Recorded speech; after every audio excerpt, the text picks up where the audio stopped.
Yeah,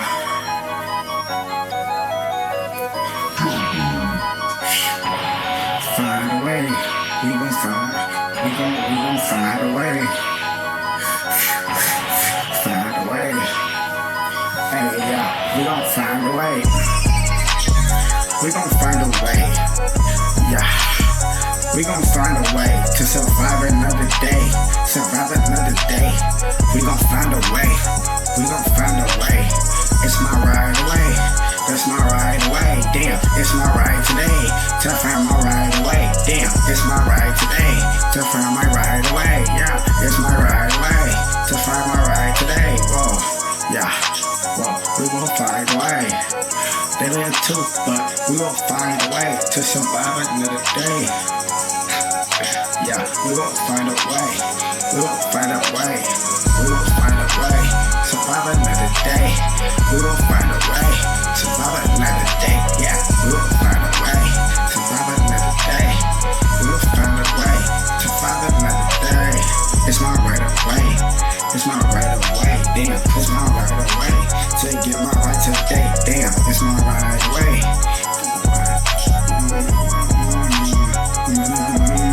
Whoa, we gon' find a way. Survive another day. We gon' find a way to survive another day. Damn, we gon' find a way. Survive another day. What it do, YouTube/Patreon. Today's video, we're going to talk about Chapter 3, Save and Invest. Yes, Chapter 3, Save and Invest. So, just to let you know, before I jump right into the topic, I always like to just give people a warm up, just to get people's minds prepared for what today's video has to offer. So, shout out to RFG Chosen One. He just did a video about the Gemini Janus ritual, and that was a deep video. So shout out to RFG. So just to let you guys know, today's chapter 3, is quite long. Okay, so it's pretty long. So we're gonna jump right into it. Like I said, chapter 3 is called Save and Invest. Right? So let's jump right into it. Starting from the top of the page. Take the power of compound interest seriously and then save. Take the power of compound interest seriously and then save. That was a quote from a guy named Dwight R. Lee and Richard R. That was a quote from Dwight R. Lee and Richard B. McKenzie. Okay, so let's get into it. You have budgeted and identified an amount to save monthly. Where are you going to put your savings? By investing, you put the money you save to work, making more money and increasing your wealth. An investment is anything you acquire for the future, income, or benefit. Investments increase by generating income, parentheses, interest or dividends, or by growing, parentheses, appreciating in value. Income earned from your investments and any appreciation in the value of your investments increase your wealth. I'll repeat that real quick because today's chapter, I'm not going to really do too much repeating because today's chapter is pretty long. So I'm going to repeat this one more time. You have budgeted and identified. Yeah, sorry about that. You have budgeted and identified an amount to save monthly. Where are you going to put your savings? By investing, you put the money you save to work, making more money and increasing your wealth. An investment is anything you acquire for the future income or benefit. Investments increase by generating income, parentheses, interest or dividends, or by growing, parentheses, appreciating in value. Income earned from your investments and any appreciation and the value of your investments increase your wealth. Like, get guidance. There is an art to choosing ways to invest your savings. Good investments will make money. Bad investments will cost money. Do your homework. Gather as much information as you can. Seek advice from licensed or registered advisors. States require licensing or registration for brokers, investment advisor, investment advisors, and insurance salespeople. So check with your state securities regulator before trusting any investment advisor. Also, check out the Wealth Building Resource Guide on page 30 for helpful sites. Okay, let's continue. Hope you guys can hear me. Take advantage of compound interest. Compound interest helps you build wealth faster. Interest is paid on previously earned interest as well as on the original deposit or investment. For example, a $5,000 investment earning 6% interest for a year earns $308. If the interest is compounded monthly, in just 5 years, the $5,000 will grow to $6,744. Let's see how interest compounds on Gabby's savings. Assume that Gabby saves $125 a month for 30 years, and the interest on her savings is compounded monthly. The chart to the left shows how compound interest at various rates will increase Gabby's savings compared with simply putting the money in the shoebox. This is compound interest that you earn. And as you can see from Gabby's investment, compounding has a greater effect after the investment and interest have increased over a longer period, There is a flip side to compound interest. That is compound interest you are charged. This compound interest is charged for purchases on your credit card.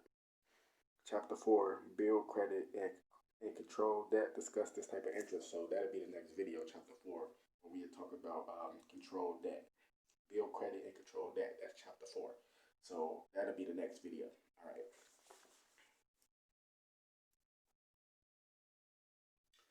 So next page is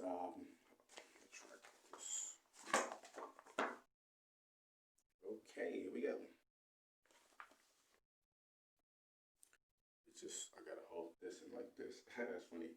So this is the next page. Understand the risk-return relationship. When you are saving and investing, the amount of expected return is based on the amount of risk you take with your money. Generally, the higher the expected return, the higher the risk of losing money. For less risk, an investor will expect a smaller return. For example, a savings account at a financial institution is fully insured by the Federal Deposit Insurance Corporation. Up to $250,000, the return or interest paid on your savings will generally be less than the expected return on other types of investments. On the other hand, an investment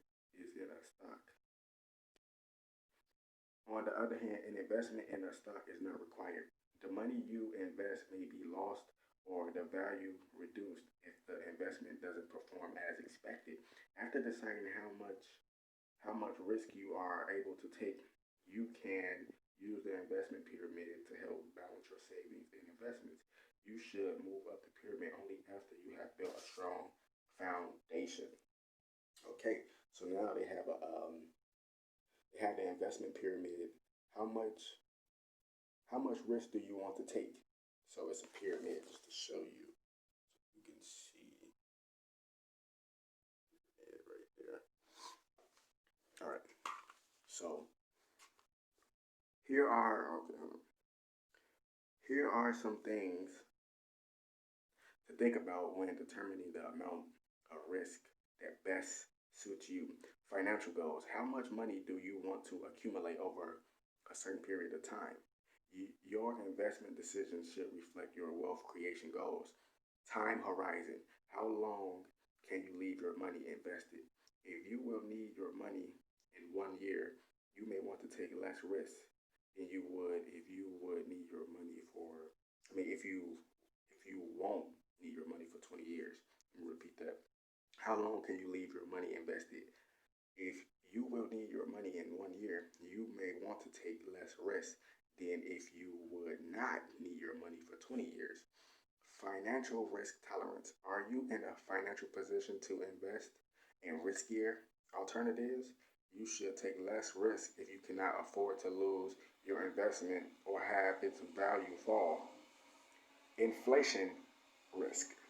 The the this reflects savings and investments sensitivity to the inflation rate. For example, while on some investments such as savings account have no risk or default, there is the risk that inflation will rise above the interest rate on the account. If the account earns 5% interest, inflation must remain lower than 5% a year for you to realize a profit.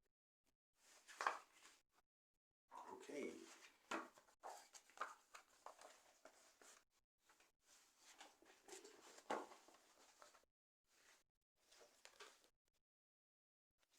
It is time for the next page.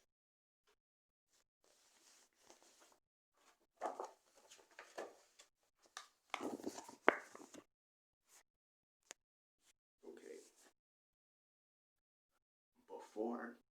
Before investing in a mutual fund, learn about its past performance, the companies it invests in, how is it managed, and the fees investors are charged.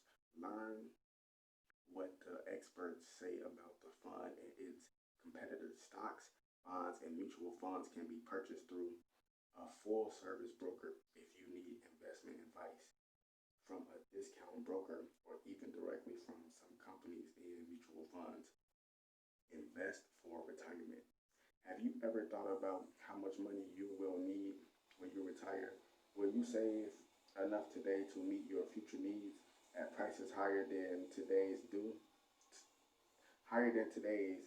to inflation? Many people don't save enough for retirement. The chart on this page illustrates why it's better to start saving and investing for retirement early in your career. A 20-year-old who begins investing $3,000 each year toward retirement will have a nest egg over $1.2 million at the age 65. If that investment earns an average annual rate of return of 8%, if you wait until you are 40 to start investment, then the results are much lower. Individual retirement accounts, aka IRA. An individual retirement account, parentheses IRA, lets you build wealth and retirement security.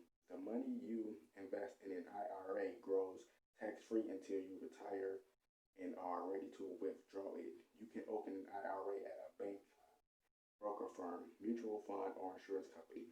IRAs are subject to certain income limitations and other requirements you will need to learn more about. But here is an overview of what they offer with the maximum tax-free annual contributions as of 2014. You can contribute up to $55,000. Oh, sorry, hold on, mistake. You can contribute up to $5,500 a year to a traditional IRA as long as you earn $5,500 a year or more. A married couple with only one person working outside the home may contribute a combined total of $11,000 to an IRA. In a spousal IRA, individuals 50 years of age or older may make an additional catch-up contribution of $1,000 a year for a total annual contribution of $6,500. Money invested in an IRA is deductible from current year taxes if you are not covered by a retirement plan.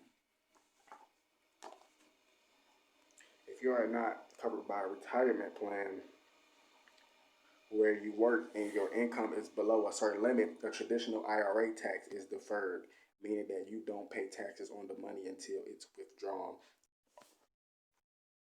All withdrawals are taxable, and there generally are penalties on money withdrawn before age 59 and a half. However, you can make certain withdrawals without penalties, such as pay for higher education, to purchase your first home, to cover certain unreimbursed medical expenses, or to pay medical insurance premiums if you are out of work. A Roth IRA is funded by after-tax earnings. You do not deduct the money you pay in from your current income. However, after the age 59 and a half, you can withdraw the principal and any interest or appreciated value tax free. 401k plans. Many companies offer 401k plans for employees' retirement. Participants authorize a certain percentage of their before tax salary to be deducted from their paycheck and put into a 401k. Many times 401k funds are professionally managed and employees have. Next page. Employees have a choice of investments that vary in risk. Employees are responsible for learning about the investment choices offered by putting a percentage of your salary into a 401k. You reduce the amount of pay subject to federal and state income tax. Tax-deferred contributions and earnings make up the best one-two punch in investing. In addition, your employer may match a portion of every dollar you invest in your 401k up to a certain percentage or dollar amount. As long as your money remains in your 401k, it's tax deferred. Withdrawals for any purpose are taxable, and withdrawals before age 59 and a half are subject to penalty. Take full advantage of the retirement savings programs your companies offer, and understand thoroughly how they work. They are great ways to build wealth. Qualified plans. If you are self-employed, don't worry. There's a retirement plan for you. A qualified plan, formerly referred to as a KEOGH plan, KEOGH, is a tax-deferred plan designed to help self-employed workers save for retirement. The most attractive feature of a qualified plan is the high maximum contribution up to $53,000 annually. The contributions and investment earnings grow tax-free until they are withdrawn. When they are taxed as ordinary income, withdrawals before the age 59 and a half are subject to penalty. Check the IRS website, www.irs.gov, for current information on tax-deferred investments. Next page. Okay, it's getting interesting. Okay, other investments. Investing in your house. Remember Anthony in chapter 1, who started reading this workbook to create wealth. Practicing what he read, Anthony reduced his debt, increased his savings, and is now ready to buy a house. He has a sizable down payment saved, so right from the beginning, he will have equity in his home. Equity. In this case, the difference between the market value of the house and the balance on Anthony's mortgage. As Anthony pays his mortgage, he increases his equity. Plus, over time, his house may rise in value, giving him more money if he chooses to sell it. Knowing that the more equity he has in his house, the wealthier he will be. Anthony takes a 15-year mortgage rather than the more traditional 30-year mortgage. This will enable him to own his house in 15 years. Of course, Anthony will make higher monthly payments on his mortgage than he would if he have, but he will build equity quicker and ultimately pay less interest. By making higher monthly payments, Anthony not only will own his house outright in 15 years, but he will save $56,126 in interest payments. Making higher monthly payments, of course, means budgeting. Anthony chose to budget extra money each month out of his paycheck and make wise spending choices so he can do just that. Okay. Next page. All right, this is the last page of chapter 3. Start your own business. That's the title of this next paragraph. Start your own business. Start your own business. You can also, hold on, I'm trying to get position right. Pause. You can also start and invest in your own business as part of a wealth creation plan. This requires planning, know-how, savings, and an entrepreneurial spirit. Starting a small business can be risky, but it is one of the most significant ways individuals can create personal wealth. David had a dream. He wanted to own his own business. After serving in the military, he knew that with a little extra training, he could use his skills to start a heating, ventilation, and air conditioning company. He and his wife saved every month until they reached their savings goal to start their business. When they felt the timing was right, they bought a van, tools, and equipment, and set up shop in an old warehouse. David's wife kept her job so they would have steady income and benefits while the business got off the ground. For the next 5 years, David worked long hours and put all the income back into the business to help it grow. He gave his customers good service, attracted more customers, and paid close attention to his expenses. But by the 6th year, the business was profitable, and David and his wife were well on their way to owning a successful ongoing enterprise that will increase their personal wealth. None of this would have been possible without budgeting and saving. David was able to use the couple's savings to invest in his talents and his entrepreneurial spirit. So that was chapter 3. That was pretty deep. I learned a lot. So that's the end of chapter. That was the end of chapter 3. Chapter 3 was called Save and Invest. I hope you guys learned a lot. I learned a lot. Chapter 4 will be coming soon. Chapter 4, the title of chapter 4. The chapter of title 4 is Build Credit and Control Debt. And that video will be coming soon. Wait the damn up.